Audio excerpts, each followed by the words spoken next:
Have you been dreaming of travel but not sure where to go or how to begin planning? Well, you found the right podcast. Welcome to Theme Parks and Passports, the travel podcast for every family ready to explore the world, one destination at a time. I'm Melissa Sanchez, travel addict, wife, and mom of 2 big kids. Along with planning all my family adventures, I've been helping others realize their travel dreams through my company, Spellbound Vacations, since 2010. And I'm Heidi Mackey, a travel enthusiast with a passion for geek and pulp culture. I'm also a wife and a mom of a spicy tween. Since 2017, I've been creating vacation memories for families through my business, House of Mackey Travel. Join us as we share stories, tips, and talk to those in the know to inspire your family's next great adventure. Because creating family travel memories can happen in any stage of life. Hey everyone, welcome to Theme Parks and Passports, your go-to guide to all things travel.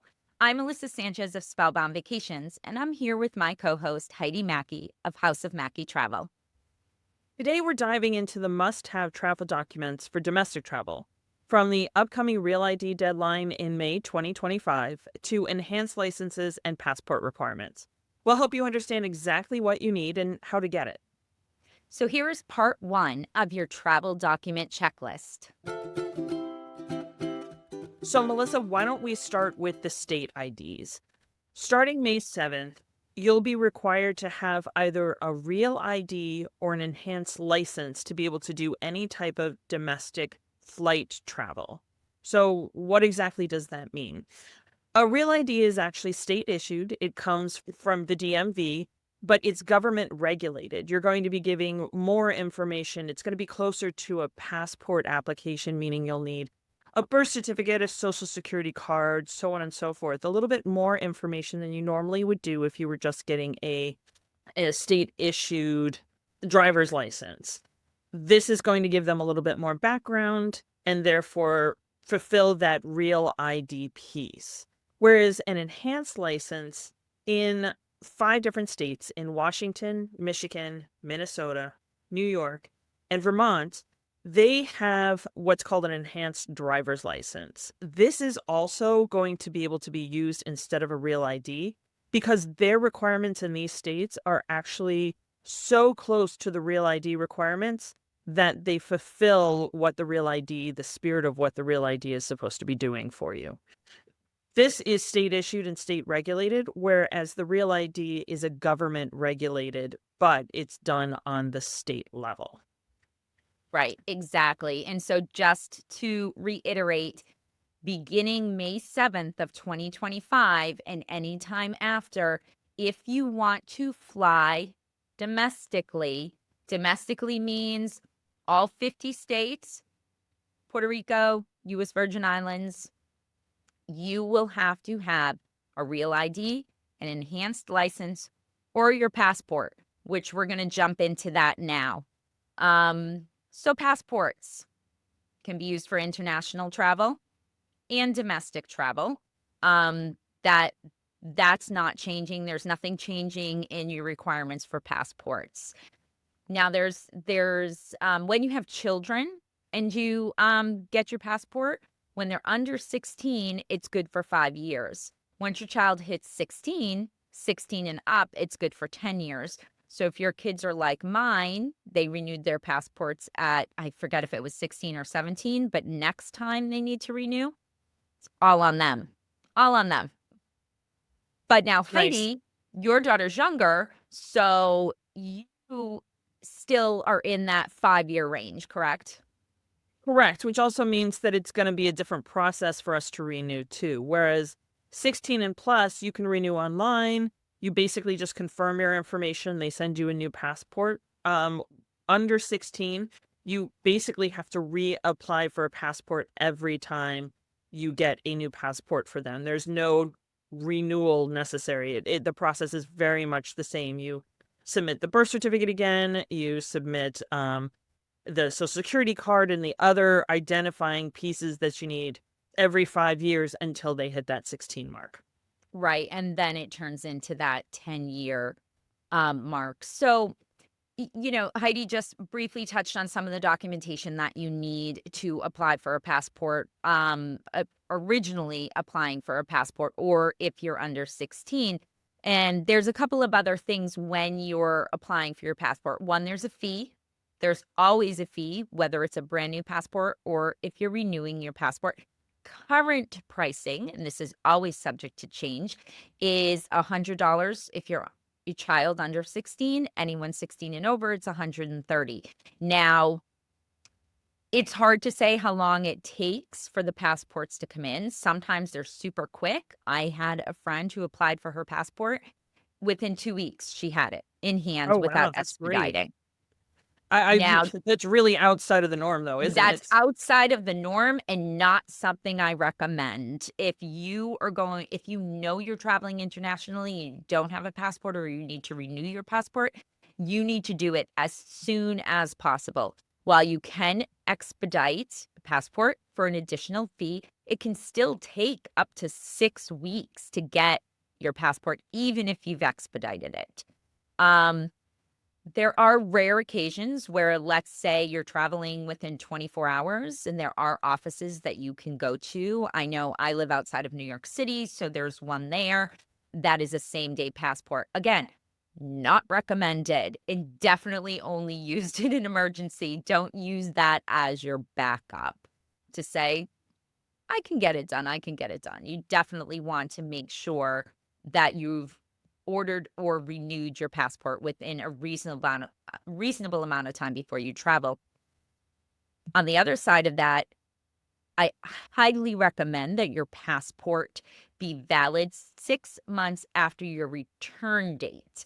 Now, you might be saying, well, that seems crazy. It's got 6 months left on it. Why do I need to renew it? Because there's a lot of countries, the US included, where coming into their country, they want to make sure that you have enough space or enough time left on your passport. And that's the same with passport pages. Depending on the country you're traveling to, you have to have a certain amount of blank pages available in your passport for stamps. So there's a lot of little extra things that when you want to travel internationally, you need to make sure that you know about the country that you're traveling to and about your valid US passport.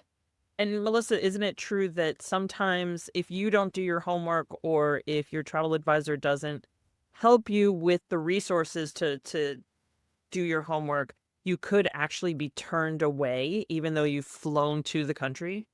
Yes, yes, you can absolutely be turned away when you land because yeah, let's just say, for example, we'll just go back to that 6-month rule of thumb. Let's say you leave the US and your passport's only good for 2 months, and let's say the country you're visiting has the 6th month. You know what I mean? You can still leave the United States, but that country you're going into, if you're not following the rules of that country, they will absolutely turn you around, put you back on a plane to the United States at your cost. So Right, it's not their fault. yeah. You missed your vacation and you have to pay for another flight. So Right. you So definitely doesn't sound like fun. I don't know about it you, but I'd rather use my money on local food and drinks.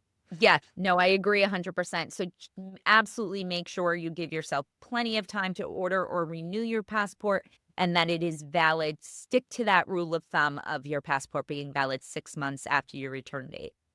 And Heidi, there's one other form of government recognized ID that those of us within the US can apply for and use. Correct. So that's a passport card. So the passport is the traditional passport with the pages in it, which may or not be stamped. We'll talk about that in a minute. But the passport card it looks a lot like a license, but it is government issued. It's mainly used for driving between Canada and Mexico. It can be used for cruising. Check with the cruise line to make sure that it's something that they'll take. But it really is made for those that visit Canada and Mexico via car, seeing that we share borders with them. It's to make the process for that a lot faster and simpler. That you would also get as you would renew your passport, and it is an additional cost or a different cost because you don't have to get both, but it has the same type of rules, 5 years for under 16, and 10 years for over 16 or 16 plus, excuse me. Now, in my opinion, if I needed to make a decision between a passport book and a passport card, it seems to me that the passport book is just sort of the smarter way to go because it just gives you more access. You can travel anywhere on your US passport, whereas your passport card, you literally can only go over the borders between the US and Mexico or Canada. And like you said, some cruises you can use it for. We actually, it's interesting that you say that because at the beginning, so my daughter's 10 now. When she was first born, for her first birthday, we decided we wanted to go to Canada. We took my mom with us. We had to get her and ourselves passports because ours were up. And we decided to get the passport cards because we're going to Canada. It made sense Right. given the outlines. Honestly, I have only ever used a passport card once in my life, Mm, and we've never ended up using them again. It's just so much more efficient to use the passport. So we've yeah. tried to save our money by just renewing the passport, but that's because our travel hasn't necessarily demanded it. But I agree with you 100% that a passport itself is so much more flexible. And now it can be used for the domestic travel and for international travel. So it's like all encompassing. If you're not able to update your license soon enough, or if your state doesn't offer a enhanced ID, then it's definitely it's a very smart move to keep your passport up to date. Have you had much experience with the passport card? No, I've never had a passport card. When I, gosh, however many years ago, when I originally got my passport, our first trip was to my first trip. Well, actually, my first trip out of the country to Mexico was such a long time ago that I didn't actually need a passport. But now, in today's day and age, you obviously need a passport to leave the United States, whether it's a card or the passport book. But getting a passport card never even crossed my mind. It was, I'm leaving the country. I need my passport book. I never even thought about it. And so, yeah, I've never had a passport card or used one. Great. I mean, I think that speaks to it. I think it really is like if you fit the specific criteria, I think it was originally set up to replace having to take your birth certificate because these were countries Yeah, that originally would take your birth certificate if you wanted to go in. But I, that well, has my changed. husband has his birth certificate in a card. How cool is that? New Interesting. York City used to give your Cute. birth certificate in a card that he kept in his wallet for years. That's really interesting. I had no idea. So let's now that we've kind of talked about the details of the IDs that you need to travel domestically, let's talk about a little bit about actually getting your passport. And this is sort of true. A lot of this is going to be true for the real ID and the enhanced license also. Is the tip sort of taking that photo, that passport photo, or when you go to the DMV to take your photo for your real ID or your enhanced license if you live in one of those states. And it's kind of funny the things that you can and cannot do. With a passport photo, it needs to be a blank white background. So you could technically take your picture at home. You can go to your local pharmacy. I know we did our passport photos at CVS. And then with the enhanced license and the real ID, you're doing it at the DMV. So you're standing against the background that they offer. However, there are a couple of little things that you need to know for that actual photo. Heidi, do you wanna talk a little bit about those? Sure. So some of the things, so think about what the reason why they're taking your picture. They're not because you're the cutest person on the planet, which you may be and probably are, but they're really looking so that they can identify that it's you in one photo. So you need Mhm. to make sure that your hair is behind your ears. Unfortunately, smiling is not good because the smile can really change the shape of the face. So they try to give you a neutral look, no glasses, and like you mentioned, a white background or a neutral background, something that won't completely wash you out so they can still see the details. But the whole point is being able to see the details of your face. Right. Exactly, exactly. So, those are just a couple of little tips. If you've decided to do your passport photo on your own at home, make sure your hair is behind your ears, make sure you're not smiling, make sure you don't have any glasses on. One So more tip actually that I forgot is that make sure that it's a close-up. It needs to oh, be yes. it can't be a selfie. You do have to be like square in the center, looking forward, Mhm. and it really does need to be like a neutral photo. Just like a mugshot, like they You look like to like a take at mugshot. license places, Exactly. right? Yeah, as long as you're not smiling and they can see the details, you're good. Yeah, absolutely. So I'd say it's really kind of, while it might seem like an easy thing to do to take the photo yourself, you're better off going to your local pharmacy or one of the places that can take the photo for you. That way, you know it's done correctly, the background's correct, you look like you should look, and it's the right size that you're sending in, because you're certainly not sending in a 4x5 when you're sending that. So those are all things that you need to check on. And so I personally recommend go to your local CVS, your Walgreens, wherever it is that they do the passport photos for you. That way you don't have to worry about any kind of rejection when you send your documents in. Absolutely. So that's pretty much it, I think, for domestic travel. Starting May 7th, you're going to have 3 options when you travel domestically: Real ID, Enhanced ID, Passport. Keep that in mind. And if you don't have those 3 things beginning May 7th, 2025, you will be denied boarding for a domestic flight. And I think something to note too is that your real ID or an enhanced license, you don't have to wait until your current license is up. You can Right. actually apply for those at any point in time. Yes, you don't get a discount, but since it's going to be required anyways, you can actually get that ID outside of the rotation of your Yep. normal renewal process. Absolutely. Absolutely. Thanks for that. I forgot about that. So I think that it's time, now that we've talked about all this crazy serious stuff, let's have a little bit of fun. Are you ready for the would you rather? I am. Okay. So we are going to stay on topic. And Melissa, we're going to say, when you travel domestically starting May 7th, would you rather go with a real ID or a passport? I've done both. I've had my Real ID for about a year now, and the times they have flown domestically, I have flown with that Real ID. I haven't flown with my passport. I do tend to fly domestically with my Real ID and internationally with my passport. Have you run into any difference between the two?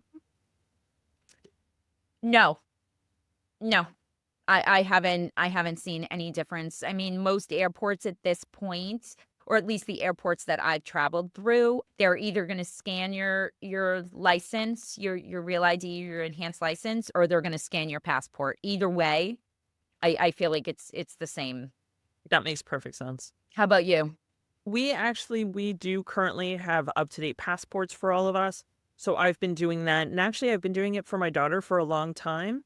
Instead Mhm. of carrying her birth certificate, they don't generally ask for ID for kids when they fly domestic, but I always have it with me just in the off chance that they do want to look. I'd rather be prepared for them to ask them, even if they've never asked me before. Yeah. So, yeah, I generally travel with a passport instead of with a license. And actually, I missed an opportunity and I did not get my real ID when we moved recently and I got my new state ID. Mm.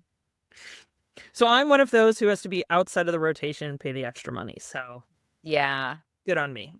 It happens. As long as you get it done by May 7th, you'll be good. Yeah. And I've got my passport. And so I know that there True. won't be any interruption in travel. True. Very Yeah. true.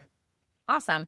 Well, thanks everyone for joining us for part 1 of your must-have travel documents. Check out the show notes to links to everything we talked about and information in regard to your Real ID enhanced licenses if you're in one of those states that offers it, and your passport. We will have a part 2 of travel documents where we will talk about international travel. But for now, thanks for joining. Thanks for listening. If you enjoyed this episode, make sure to hit subscribe on Spotify or your favorite podcast player. And while you're there, feel free to leave us a rating and review. Check out the show notes for links to Spellbound Vacations LLC and House of Mackey Travel. Until next time, keep living your best travel life.